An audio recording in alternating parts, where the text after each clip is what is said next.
kembali di sini menuai rindu, membasuh perih bawa serta dirimu.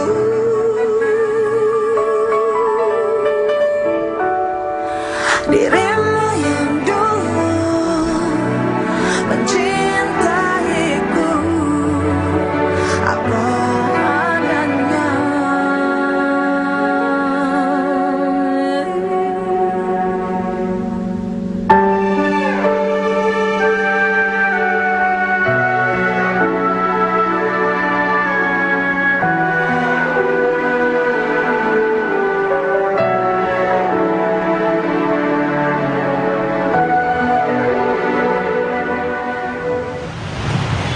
Ya, jadi pembicaraan kita tuh serunya tadi di off air, Rivi. Kita dapat bocoran duluan begitu. Gini. Pre-wedding ya? Pre-wedding. Kita ngeliatnya kayak pre-wedding gitu. Nah, ini kabarnya emang video tersebut dibuat oleh Mas Hasmi. Iya. Kapan tuh Mas bikin? Ya malam-malam ya waktu itu ya. Berapa minggu?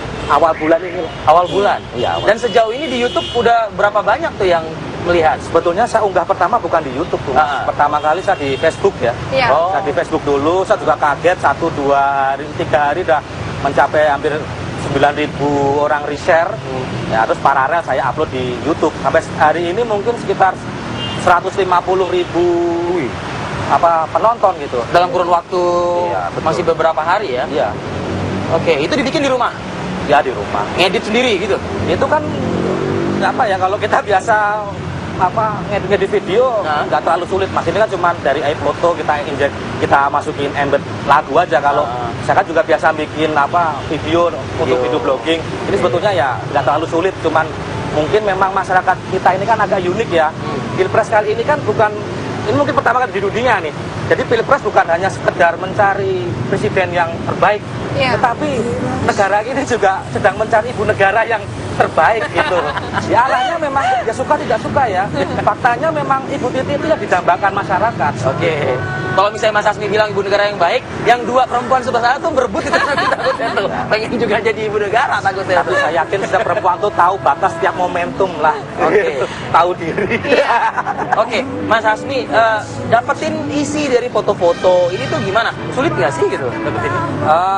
Kebetulan ya saya kan punya banyak kenalan ya di DPP Gerindra, ada beberapa fotografer pribadi beliau, ada beberapa sekretaris pribadi ya. Saya kan kebetulan saya kan juga termasuk membuat komunitas Prabowo Hatta Rajasa Blogger, Praja Blogger. Jadi aksesnya ya lebih mudah. Jadi minta tolong dong, minta kalau ada foto-foto gitu ya. Kebetulan dibagi sih. Inspirasinya dari mana sampai membuat semacam kayak pre-wedding gini lah gitu, inspirasi dari mana? Oh, inspirasinya jadi sebetulnya gini Mas, kok bikinnya ini gitu loh, bukan yang lain gitu. Oh ya, sebelumnya kan saya banyak menulis banyak hal tentang Pak Prabowo. Saya sering diskusi juga masalah visi misi, tentang pola pikir, keseharian, humanisme beliau. Cuman kadang-kala kan ya itu Mas, banyak yang komen yang nyerang, bahkan yang saya nggak suka itu kan mungkin Mbak Nani ngerasain sekarang nih, anonim Mas, kan kita kayak akun-akun media sosial itu ya? Kan kita saat nulis pertama kali di blog ya, jadi tulisannya mereka komen pakai akun palsu, kadang fitnah ya, kayak kita ngadepin setan, ngadepin iblis ya kan, hal-hal begini kan sulit. Sedangkan saya ini kan sama Mbak Nani mungkin sama ya, bahwa saya orangnya betul-betul ada, konten yang saya tulis saya bertanggungjawabkan dengan apa yang saya tulis. Nah karena pada suatu titik yang sudah mereka sangat kelewatan, saya coba deh dapat minta foto Bu Titi sama Pak Prabowo, saya coba unggah ke Facebook. Ternyata Mas, saya terkejut sekali, responnya tuh luar biasa. Ibu-ibu itu ada yang, mohon maaf nih, sampai saya kaget. Di komennya tuh ngirim foto Bu Titi waktu zaman dulu ini koleksi. Mereka bilang, ini Mas, ibu-ibu itu bilang bahwa sudah lama foto Bu Titi ini saya simpan, karena saya yakin suatu hari Bu Titi itu menjadi ibu negara lagi. Ternyata banyak. Saya coba lagi kedua dengan informasi saya dari sekretaris pribadi, fotografer pribadinya ngirim, Mas minta dong kalau ada kegiatan lagi Bu Titi sama Bapak ketemu. Waktu itu di mana yang di Astana Giri Bangun kan di Solo. Waktu itu juga ketika saya dapat, saya posting luar biasa lagi. Nah sekalian aja bikin. Kebetulan ada berita yang nyambung kan.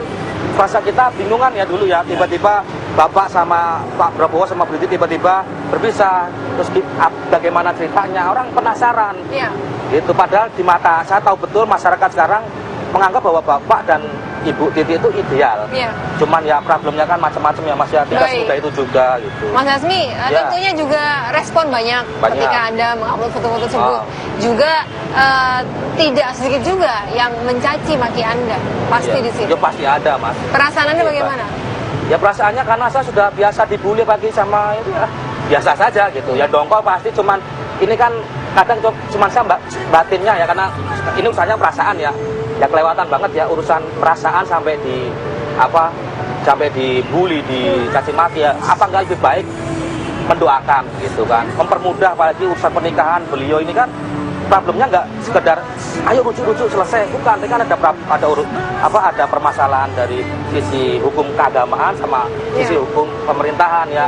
Kalau sampai ada yang berlebihan menganggap begini begitu ya mungkin hatinya sudah bukan hati manusia. Ya kalau nggak suka nggak gitu. usah lihat, nggak usah baca, matiin gadget, udah buang Iya, gitu kan. tonton aja sinetron gitu. Jangan ini kisah nyata, bukan kisah yang dibuat-buat gitu. Sama Dan halnya, belum selesai. ya, ini juga dirasakan oleh Mbak Nani. Mbak Nani juga, ini Mbak Pemirsa sudah mengetahui sosok dari Mbak Nani yang sangat ramai sekali diperbincangkan di Fenomenal dunia. di Kompasiana pada saat itu, saya Iya. membaca sendiri secara langsung. Dan banyak yang mau kita tanya, Win, coba mungkin Win. Saya buka dulu deh review ya. Ah. Tulisan-tulisan yang Anda muat di media sosial ataupun di dunia maya itu bisa dikatakan A1 nggak sih Mbak Nani gitu loh? Ini Mbak, istilah wartawan tuh A1, maksudnya itu bener nggak sih Mbak Nani gitu loh? Saya mau luruskan dulu ya. Saya ini nggak pernah nulis di Kompasiana. Oke. Saya nggak punya fanpage. Saya nggak punya. Saya itu cuma punya Facebook. Oke. Ya. Kenapa saya tulis di Facebook? Ah. Saya tulis betul-betul pengalaman saya, apa yang saya lihat, apa yang saya alami. Tidak ada sedikit tambahan-tambahan? Nggak ada. Saya mengenal keduanya dengan baik. Saya mengenal Jokowi, saya mengenal Pak Prabowo dengan baik. Dan apa yang saya ingin sampaikan itu adalah karena kenapa saya buka Facebook supaya bisa saya pertanggungjawabkan. Makanya namanya kan saya jelas. Akun Nani saya sendiri Estia, gitu Akun kan. saya sendiri. Nggak minjem ya, Saya Mbak, nggak pernah, dan kalau saya mau kan saya juga punya media, saya muat aja di media saya. Karena saya merasa ini hal pribadi saya, pengalaman pribadi saya. Jadi artinya kalau Facebook itu kan berteman paling banyak 5.000 ya. Iya. Artinya bahwa berarti yang saya pilih itu yang boleh mengetahui informasi saya. Nah kemudian ada yang memperbanyak ke Kompasiana, ke mana lah, ada yang malah jadi berita portal, ada yang bikin macam-macam lah gitu. Saya nggak ngerti gitu ya. Nah itu kemudian muncul seolah-olah saya melakukan black campaign gitu. Black campaign itu kan kalau apa yang saya katakan itu fitnah. Baik. Yang saya katakan ada hal yang sebenarnya. Oke. Saya selalu Fakta. Oh iya dong, saya menyebut sumber. Oke. Silahkan dikonfirmasi sama yang. Termasuk juga ada yang saya kutip dari Kompasiana lagi-lagi nih saya melihatnya Iya. gitu. Kalau bicara Jokowi, bicara Prabowo, ternyata Mbak Nani menulis juga di situ, memposting ternyata yang membawa atau menyemangati Bu Mega dan juga Pak Jokowi untuk memimpin DKI Jakarta ini adalah sosok Prabowo Subianto begitu. Betul. Betul. Sangat Nanti betul. penjelasannya dijabarkan lagi ya Mbak ya. Boleh. Dan juga TV, pemirsa sudah melihat ada sebuah tas di situ. Ini kabarnya memang tas ini selalu dibawa ketika Pak Prabowo Subianto pergi begitu ya. Dan tas tersebut katanya robek sih.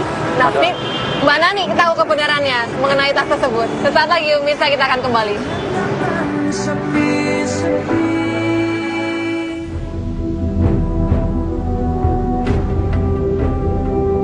Kita berjuang untuk rakyat kita yang miskin. Dan kita tidak gentar, kita tidak takut dengan kekuatan-kekuatan yang ingin membeli bangsa ini dengan murah.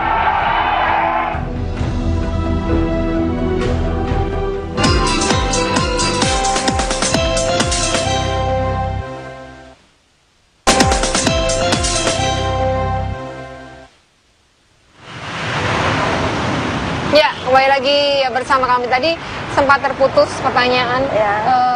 Di sini Mbak Nani memang bisa dikatakan dekat dengan dua sosok capres kita. dan akhirnya Anda menuliskan yang paling pertama minus moral, seperti itu Mbak. Bisa diceritakan pada saat Anda menulis minus moral itu, suasana kebatinan Anda, perasaan Anda itu seperti apa sih Mbak Nani? Mudah-mudahan nggak nangis ya. Sudah dipesen saya nggak boleh nangis. Nangis sih nggak apa-apa, lebih bagus Mbak. Jangan. Karena meluapkan emosi. Jadi waktu itu malam itu kan gini, itu kan malam pengumuman mengumumkan koalisi apa Pak Prabowo koalisi Dengan beberapa partai dengan sebetulnya. beberapa partai. Terus kemudian terus ke rumah Pak Ical, Pak Abu Rizal Bakri. Dari rumah Pak Ical ditelepon supaya ke mana? Ke tempatnya Pak SBY. Waktu itu berencana mau ke tempatnya Mas Buruh, tapi kemudian ke tempatnya karena ada panggilan kan ke Cikeas jam 8 malam. Nah, setelah ketemu sebentar sama Pak SBY, hujan besar di pendoponya Pak SBY itu, TV-nya lagi diputar, TV lagi diputar itu ada Pak Jokowi gitu. Oke. Kan ini lagi kumpul Pak Hatta, semua menteri-menterinya Pak, ini semua pejabat lah ada semua pada nonton gitu kan. Saya lihat Pak Prabowo ini, saya di belakang, di belakang nggak samping Pak Prabowo di deretan para pejabat ini pada berdiri nonton gitu. Nah kemudian saya lihatkan wajah Bapak, hati saya kan gini, bagaimana perasaan Pak Prabowo waktu itu melihat orang yang pernah dibantunya. Nah itu ya pertanyaan saya tadi. Sama saya pernah dibantu gitu. Saya lihat yang muka yang melihat sebentar, kemudian dia menunduk Pak Prabowo, kemudian bergeser sebentar gitu ke belakang ya. Melipir Pak. Itu tuh aku sebagai manusia gitu, aku hancur banget. Aku melihat kalau aku nggak tahu deh kayak apa gitu kalau harus ngadepin yang makanya gitu ya? Yang kayak begitu gitu loh ya. Orang yang pernah dibantu dan sekarang menjadi rivalnya. Meskipun Pak Prabowo sendiri nggak apa-apa, itu kan nggak masalah. Itu. Hak semua orang. Ini kan hak pribadi saya. Betul. Maka Pak Prabowo pun melihat aku dengar saya nulis begitu, lebay, kamu itu lebay gitu. Terus Ditegur saya, juga ya Mbak Nani ya? ngapain sih begitu lebay gitu? Saya nggak apa-apa ya. Tapi kan saya orang yang melihat perjalanan keduanya, Tahu prosesnya. tahu prosesnya. Kemudian saya melihat bagaimana Pak Prabowo ketika nonton di TV itu kan pertama kalinya, artinya kalau sekarang mungkin sudah biasa ya berhadapan juga biasa. Waktu itu kan pertama kali dia akan melihat orang yang dulu terkenal diangkat, artinya diperjuangkan ya. dibantu lah. Nanti kalau diangkat kan nggak diakui, enggak lah, yang angkat kan yang lain, tapi paling enggak dibantu lah. Dengan partai waktu itu PDIP hanya berapa kursi, tanpa partainya Gerindra kan juga nggak mungkin kan. Itu aja, jadi berangkatnya nanti kalau saya ngomong begini nanti dibilang ada counter. Bukan Prabowo gitu, tapi bagian orang yang ikut membantu lah gitu. Jadi saya cuma melihat itu, saya pulang, saya ini nggak ganti baju, saya tulis aja langsung perasaan saya nulis langsung. Seketika langsung menulis itu Mbak? Iya. Setelah Anda datang dari sana? Saya pulang itu diantar sama Prof Hardi, ketua Gerindra, karena saya nggak bawa mobil. Saya pulang ke rumah diantar Prof Hardi itu, saya taruh tas, saya langsung ketik aja tanpa ganti baju. Jadi kalau saya memang sampai keluar air mata sambil mengetik itu. Kalau saya suruh ngulang lagi itu ya saya nggak bisa. Orang itu hal yang waktu itu sangat spontan gitu. Jadi kalau saya black campaign apa itu kan saya rancang tulisan yang enggak, itu spontan aja saya menulis seperti itu. Oke, baik. Tadi saya juga melihat dan publik juga melihat ada sebuah foto. Mungkin teman-teman bisa juga memperlihatkan lagi begitu. Pertanyaan saya gini deh Mbak, itu foto apa Mbak? Mbak mungkin bisa menceritakan nggak? Yang mana? Foto tas yang tadi sempat kita perlihatkan ke publik. Ini Mbak, Dan ini. terlihat ada robekannya di situ. Iya, ada robek di bagian atas ini. Saya itu orang yang suka iseng. Iseng, oke. Maksudnya gini, saya mungkin bekas wartawan ya. Iya. Jadi kalau sekarang nulis, wartawan itu atau enggak, saya sudah 10 tahun nggak aktif menulis, menjadi wartawan. Jadi satu kali ketika Bapak ada acara di Grand Hyatt, ini ada ajudan turun karena Bapak harus ke Halim, jadi ini kan turun dari mobil, karena mau ganti kan. Jadi dipindahin. Jadi pindahin. Saya turun, saya tanya sama ajudan, tas siapa ini? Tas Bapak katanya. Hah? Saya malah gitu, marahin ajudan, lu pada keterlaluan ya, masa Bapak tasnya kayak begini. Nah, kan ini ada ajudan-ajudan baru yang polisi-polisi gitu kan. Ini kan baru kenal. Bu, bener nih tasnya Bapak. Kok sobek ini, Bu? Jadi ajudan itu apa yang dari paling polisi. baru tuh juga heran. Sobeknya gitu. lebar ya Mbak ya? Ada lumayan lah, kalau di bawah kan kelihatan itu. Oke. Dan mereknya, saya tanya mereknya apa ini, Kondoti gitu kan. Di mana dulu beli? Di Matahari, harganya 600.000. Ini serius Mbak, itu ajudan mengatakan itu gitu? Serius. Kenapa Mbak Sudah Nani? mati, udah. Kenapa Mbak Nani tertarik untuk membuat tulisan, apalagi tulisan yang bisa dikatakan ini sebenarnya sidebar dan hal-hal di balik dari sosok Prabowo Subianto? Karena orang itu selalu ngomong Bapak itu kan bayangannya itu kan borju.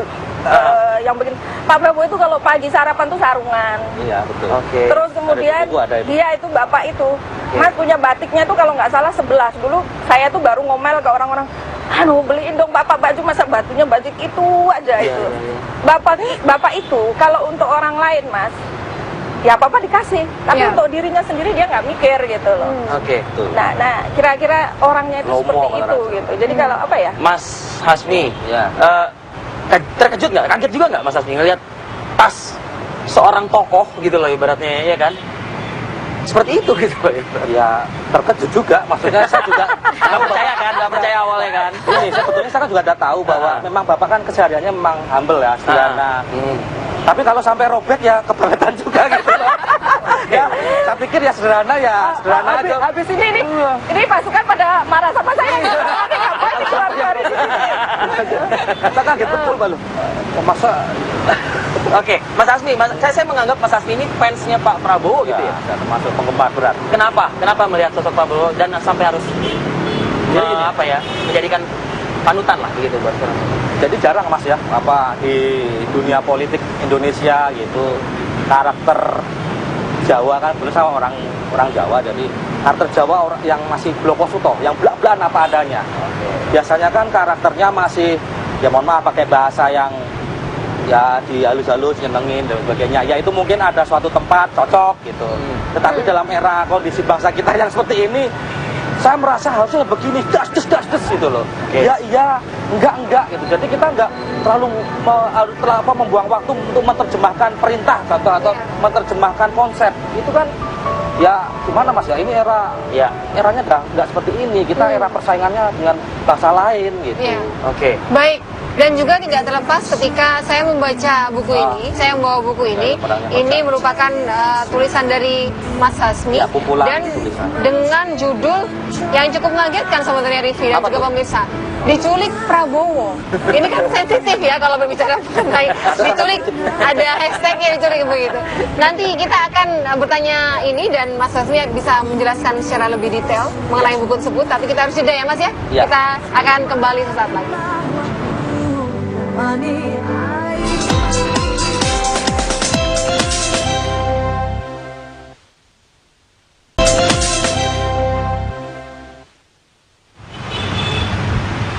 Baik, ini ada wajah seseorang yang sedang ditutup mulutnya. Kenapa mengambil judul yang seperti ini sih, Mas Hasmi begitu? Pernah Ini kan diculik momen saat ini kan agak-agak sensitif ya, kalau Iya. bicara soal culik-menculik begitu. Jadi gini Mas, Ah, itu memang buku itu kan terdiri dari beberapa tulisan saya di blog yang dirangkum. Judul yang pertama, pengalaman diculik Prabowo di Bukit Hambalang. oke. Ya ini kan sebetulnya memang kejadiannya begini. Saya kan sering dulu follow Pak Prabowo di Twitter, juga like di page-nya, sering komen juga, sering mention. Terus suatu ketika saya diundang, diajak kawan untuk mengikuti acara Pak Prabowo di peluncuran 6 program aksi kalau nggak salah. Oke. Ketika dalam setelah beliau berpidato kan ada sesi tanya jawab. Ya. Ya kan saya juga blogger lah, penulis juga. Ya. Nanya lah nih, nanya. Nanya dong. Ah. Bertanya ke Bapak Prabowo, Bapak dalam program Bapak bilang Bapak akan membangun infrastruktur telekomunikasi, membangun jaringan internet gratis. Tapi Pak, coba dong dilihat pelaksanaan bagaimana? Karena faktanya seperti ini. Kebetulan saya bekerja di Indosat Mas, di perusahaan telco kan. Ada kasus di kantor saya, atasan saya dituntut masalah dianggap melakukan menyalahgunakan frekuensi 3G. Nah ini kan padahal frekuensi ini sudah diizinkan oleh Kominfo. Iya. Nah, saya tanya Pak, gimana nih? Ada lembaga yang tidak harmonis antara Kominfo dan Kejaksaan. Nah, Pak Prabowo menjawabnya waktu itu satu, bahwa internet adalah sarana demokratisasi yang luar biasa, satu. Yang kedua, beliau dengan jujur Mas ngomong, Mas, kebetulan saya memang belum tahu nih kasusnya sejauh sampai mana. Ya nanti tolong saya dibantu data-datanya seperti apa. Oke. Ya intinya pending gitu. Ya. Ya sudah gitu. Nah, sudah lama itu. Tiba-tiba muncul ada email. Pak, ini mengatasnamakan saya Prabowo, Pak, ini untuk Ya. ngajak Ke Anda ya? Iya, ke saya. Oke, Saya terus? cuekin. Pesan begini-gini, jam segini-gini. Saya cuekin, demin. Nggak taunya ada telepon masuk, ngakuin nama ini anak muda, kok bukan suara Prabowo, gitu kan. Ini lagi, besok lagi. Lama-lama ngajak janjian ketemuan. Pokoknya Pak, pengen ketemu sama Pak Prabowo di sini nih, saya bawa ketemu untuk Prabowo. Ada apa ini, saya bilang gitu. Ketemunya di pom bensin Petronas yang di Sentul yang udah tutup itu. Oke. Ya kan deg-degan, Pak. Nah, di situ kan kata orang, wah jangan-jangan diculik. Wah itu, istri saya juga bilang, wah gawat. Apalagi, mohon maaf juga nih, untuk kembali kalau untuk masalah judul, di Indonesia sendiri kan kata diculik juga multitafsir, Mas. Ya. Ada era diculik, era Pius sama Mas Desmond, yang pengamanan itu. Tahun 98 kasus yang bom, yang rusun Tanah Tinggi. Ada diculik era zaman G13 PKI, zaman jenderal-jenderal yang diculik, memang ditangkap, dibunuh, dimasukkan ke dalam, itu ya. dimasukkan ke dalam sumur lubang buaya. Tapi ada juga diculik dalam artian dipaksa untuk memerdekakan bangsa ini, yaitu zaman Pak Karno. Bung Karno kan diculik juga sama. Bukunya apa coba di buku sejarah? Diculik para pemuda. Ya mungkin saya sama diculik, tapi untuk melanjutkan pembicaraan nggak selesai itu. Jadi malam itu saya bicara panjang terus masalah bagaimana kisah Indosat. Saya bekerja melebar sampai visi misi beliau nggak selesai, ya bersambung. Di debat itu kan sempat dipertanyakan ya soal komitmen kalau memang diberikan kesempatan ke Pak Jokowi, apa yang akan dilakukan terhadap Indosat? Pak Jokowi, Prabowo. Iya, artinya kan Pak Prabowo. Iya. Anda penjualan ditanya. aset itu Luar biasa dong. Berarti Pak Prabowo tipikal orang yang tidak suka berdusta. Beliau memenuhi janjinya untuk mengangkat kembali kasus Indosat, karena dalam salah satu kita berdialog itu yang memang bahas masalah Indosat. Itulah gunanya diculik, Mas. Itulah gunanya diculik. Saya ingin membantu beliau lah. Gitu. Jadi memang itu pertanyaan titipan dari Anda, bisa dikatakan seperti itu? Ya titipan dan doa lah. Saya dulu Mbak kerja di Indosat pengen menjadi termasuk pejuang telekomunikasi, gitu kan. Jadi bekerja ya nggak hitungan, nggak tenggo ya, pokoknya lebih waktu udahlah hidup-hidup kita membantu silaturahmi bangsa. Hitungannya kan nyari pahala. Ada perbedaan mungkin Mas Hasmi pada saat Indosat memang milik bangsa Indonesia dan saat telah dibeli oleh Dijual asing. Loh, kalau yang jelas Mbak ya, kalau kita dulu ketika ingin mengurus perizinan, contoh membangun jaringan fiber optik dengan kan kita izinnya ke DPU gitu, Pemda. Ketika dulu Mbak masih milik pemerintah datang, wah kita setara nih, sama-sama membangun bangsa, membangun daerah. Kalau sekarang ya pandangannya berbeda. Indosat kan milik asing Mbak. Kehormatannya tuh udah turun juga gitu. Oke. Itu di luar masalah teknis, masalah keamanan, yang lain-lain, masalah komunitas yang lain. Mbak Nani, terakhir berkoordinasi dengan Pak Prabowo kapan, Mbak Nani? Tadi malam. Tadi malam, Mbak Nani. Mbak Nani tahu kan kalau misalnya Pak Yusuf Kala kemarin kan sempat menjalani perawatan gitu ya.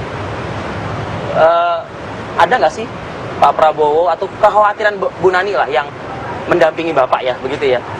Saya Bicara soal kesehatan lah. Kesehatan Pak Prabowo itu, makanya saya sempat heran pernah ada isu ini yang saya mau inikan Mas ya. Jadi kadang katanya fansnya Pak Prabowo itu kan kasar, suka ini ya. Ya.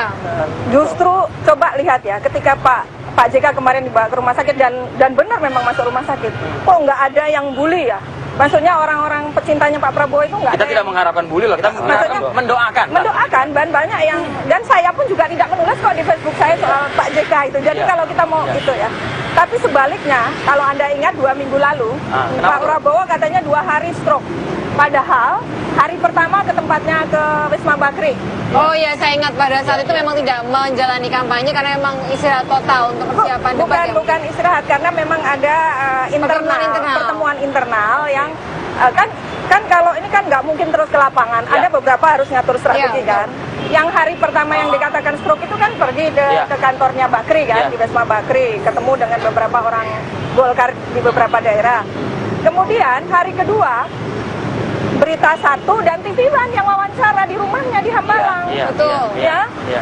Jam 3 terbang beliau ke Jakarta, nemui ada beberapa Baik. bupati lah dari beberapa daerah begitu yang ini. Jadi kalau Pak Prabowo itu sehat selalu ya. Saya juga sampai mikir gini, Bapak ini saya kalau ngikutin aja Bapak satu hari itu besoknya udah nggak ikut. Saya udah Nggak kuat. bahkan Yang capek, Yang capek. yang ngikutin. bahkan itu sekretarisnya aja pasti kan ada jadwal ya. Ya. Ajudan juga ada jadwal. Bapak nggak ada jadwal loh, nggak ada istirahatnya kan terus.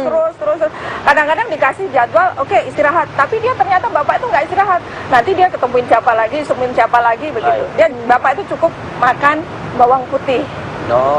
Kalau pagi makan bawang putih mentah selalu seperti itu. Hmm. Dan kayaknya yang paling top lagi dia ini berpikir positif. Ya. Oke. Orangnya itu yang buat beliau sehat, kira-kira Oke. seperti itu. Baik. Ini sekelumit kisah ya yang bisa Iya. kita antarkan kepada publik, pada pemirsa melalui hasil karya dari masing-masing yang juga sudah kita sampaikan begitu. Dan Bu juga Nani, dan juga berdasarkan Mas Taslim. pengalaman yang Betul. bersangkutan juga ya. Ya. Kalau Terima kasih gitu, banyak. Buat... poinnya Rivi, Ah, ah. kita makan bawang putih tiap pagi. Ya. Tahulah poinnya. Baik. Terima Kami kasih. akan masih akan menyisakan satu segmen lagi ya di Apa Kabar Indonesia Ya. Pagi. Akan kembali saat lagi. Terima kasih.